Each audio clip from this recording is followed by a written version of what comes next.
Welcome to my Passion Travel channel, the channel specializing in street food and travel. Poisson braisé, grilled fish, often seasoned with spices and served with chili sauce.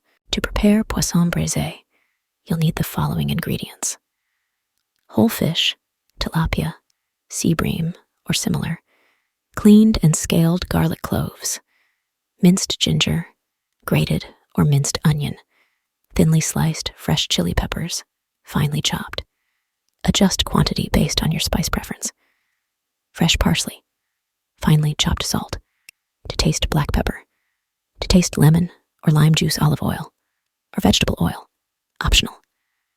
Maggi or other seasoning cubes for added flavor, optional, but commonly used in Ivorian cuisine. Here's a step-by-step guide to preparing poisson braisé. Clean and prepare the fish. Ensure the fish is scaled, gutted, and cleaned thoroughly. Make diagonal cuts on both sides of the fish to allow the marinade to penetrate. Prepare the marinade. In a bowl, combine the minced garlic, grated ginger, sliced onion, chopped chili peppers, chopped parsley, salt, black pepper, and a splash of lemon or lime juice. You can adjust the quantities of these ingredients according to your taste preferences. Marinate the fish. Rub the marinade mixture all over the fish, including inside the cuts you made. Make sure to coat the fish evenly with the marinade. For best results, let the fish marinate for at least 30 minutes to allow the flavors to meld together. You can also marinate it longer for a more intense flavor. Preheat the grill. If using a charcoal grill, light the charcoal and let it burn until it turns gray and is covered with ash. If using a gas grill, preheat it to medium-high heat. Grill the fish. Brush the grill grates with oil to prevent sticking. Place the marinated fish on the grill and cook for about 5-7 minutes on each side, or until the fish is cooked through and has grill marks. Use a spatula or tongs to carefully flip the fish halfway through the cooking time. Serve hot. Once the fish is cooked, transfer it to a serving platter. Garnish with additional fresh parsley and lemon or lime wedges if desired. Serve hot alongside your choice of side dishes, such as aloko, fried plantains, atieke, cassava couscous, or a simple salad, suya, spicy skewered meat, popular in West Africa. Suya is a popular Nigerian street food that consists of skewered and grilled meat, typically beef, but it can also be made with other meats like chicken, goat, or even fish.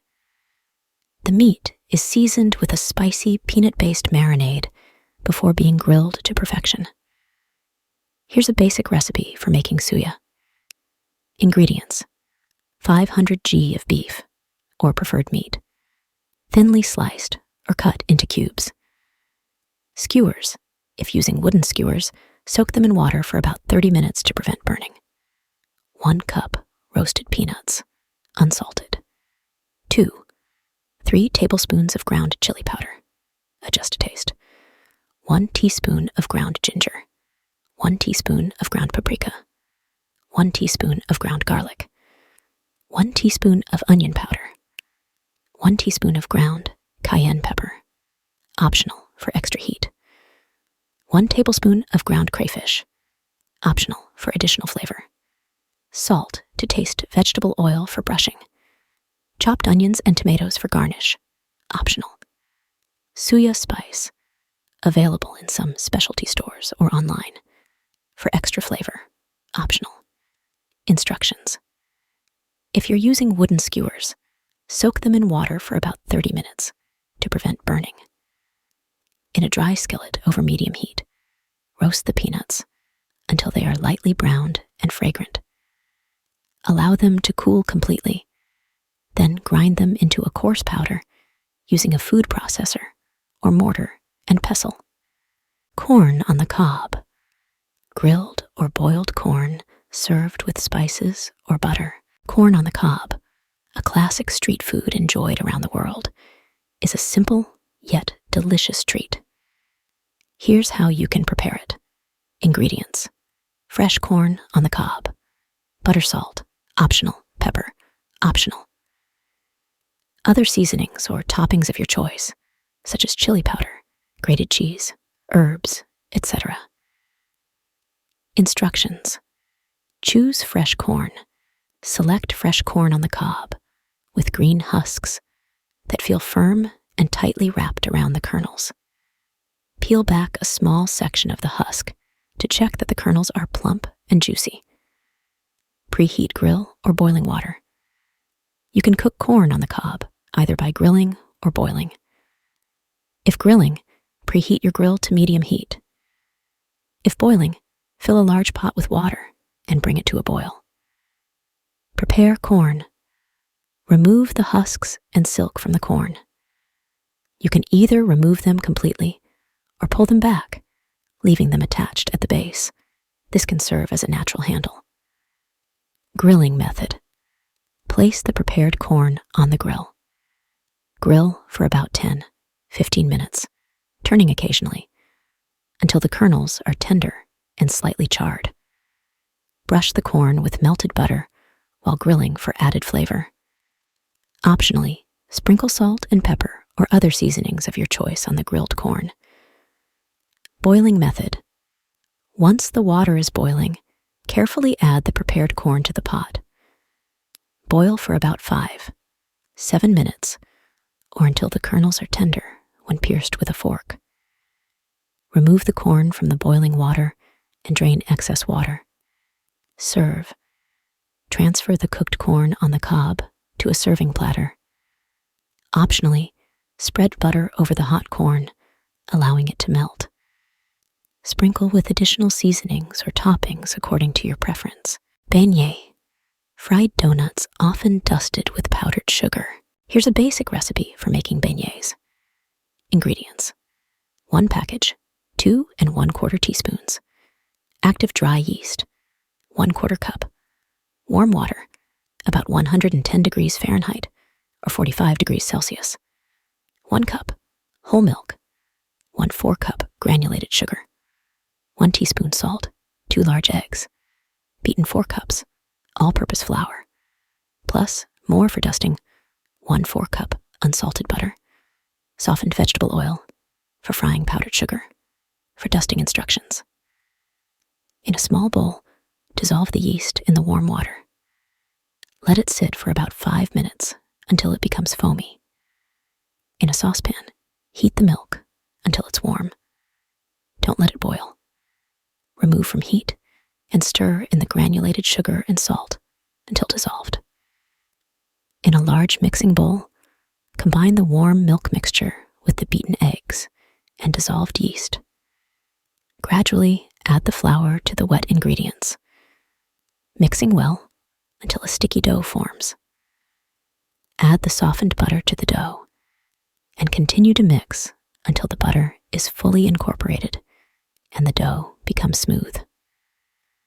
Transfer the dough to a lightly floured surface and knead it for about 5 minutes until it's elastic and smooth.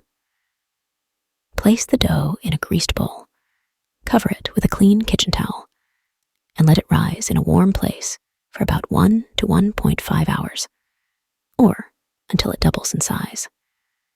Once the dough has risen, punch it down and roll it out on a floured surface to about 1 4-inch thickness. Using a knife or a pizza cutter, cut the dough into small squares or rectangles. Heat vegetable oil in a deep fryer or a large, deep skillet to 350 degree F, 100 to 75 degrees C. Carefully add a few pieces of dough to the hot oil, being careful not to overcrowd the pan.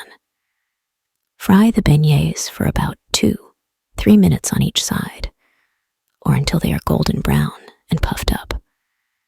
Once cooked, remove the beignets from the oil using a slotted spoon and transfer them to a plate lined with paper towels to drain excess oil.